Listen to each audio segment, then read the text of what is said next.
মা মারিয়া, যিনি খ্রিস্টমণ্ডলীর মাতা। পাপীদের মন পরিবর্তন এবং বিশ্বের শান্তির জন্য যিনি বারবার আবির্ভূত হয়েছেন এবং আহ্বান জানিয়েছেন রোজারিমালা প্রার্থনা করার জন্য।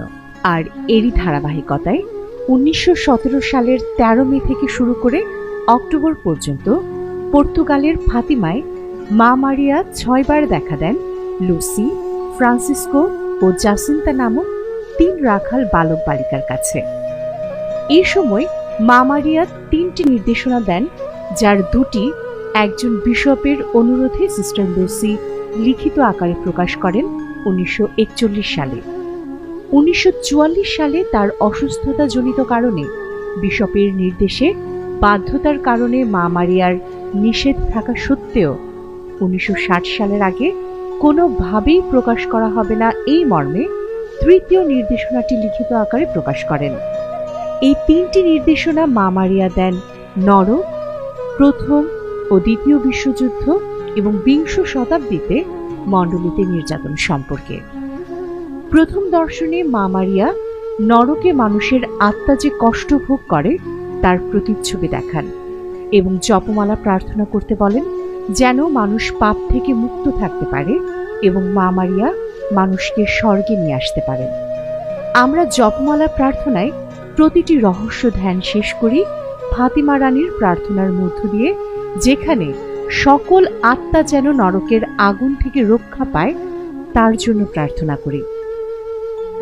দ্বিতীয় নির্দেশনাটি ছিল রাশিয়াকে মা মারিয়ার নির্মল হৃদয়ের কাছে উৎসর্গ করা হলে এবং প্রতি মাসের প্রথম শনিবার মারিয়ার নির্মল হৃদয়ের কাছে ক্ষতিপূরণের প্রার্থনা করলে প্রথম বিশ্বযুদ্ধ শেষ হবে, তবে খুব শীঘ্রই আবার দ্বিতীয় বিশ্বযুদ্ধ শুরু হবে এবং পুণ্যপিতাকে অনেক কষ্ট পেতে হবে।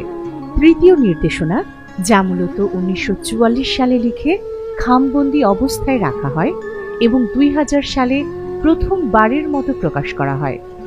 এখানে লেখা ছিল 20 শতাব্দীতে মণ্ডলীর উপর নির্যাতন নেমে আসবে। 1981 সালে 13 মে ফাতিমা রানী মারিয়ার দর্শনের 64তম দিনে পোপ দ্বিতীয় জন পলকে মোহাম্মদ আলী আকসা নামে একজন তুরস্কের নাগরিক গুলিবিদ্ধ করে হত্যা করার চেষ্টা করেন। 4টি বুলেট সেদিন পোপকে বিদ্ধ করলেও অনেক রক্তপাত ঘটলেও পোপ সেদিন মারা যায়নি। প্রচলিত আছে একজন আলোকচিত্রীর একটি ছবি আছে, যেখানে দেখা যায় পোপকে গুলিবিদ্ধ করার সময় মা মারিয়া পোপের সামনে থেকে পোপকে আড়াল করে রেখেছিলেন, তাই এত কাছে থেকেও গুলিবিদ্ধ করলেও পোপ মারা যাননি। 4টি গুলির মধ্যে একটি গুলি পোপের শরীরে থেকে গিয়েছিল। পোপ পরের বছর সেই গুলিটি ফাতিমা পর্বে মা মারিয়াকে উৎসর্গ করেন এবং বর্তমানে এই গুলিটি মা মারিয়ার মুকুটে স্থাপন করা হয়েছে। গুলিটি স্থাপন করতে গিয়ে মুকুটের কোনো পরিবর্তন করতে হয়নি। ব্যাপারটি এমন মনে হয় এটি ছাড়া মুকুটটি অসম্পূর্ণ ছিল। এই মুকুটটি সব সময় মা মারিয়ার মাথায় থাকে না, শুধুমাত্র পর্বের দিন এটি স্থাপন করা হয়।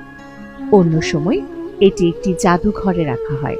তাই আসুন আমরা প্রতিনিয়ত রোজারিমালা প্রার্থনার অনুধ্যান করি এবং পাপময়তার বেড়াজাল ছিন্ন করে স্বর্গের পথের যাত্রী হয়ে উঠি।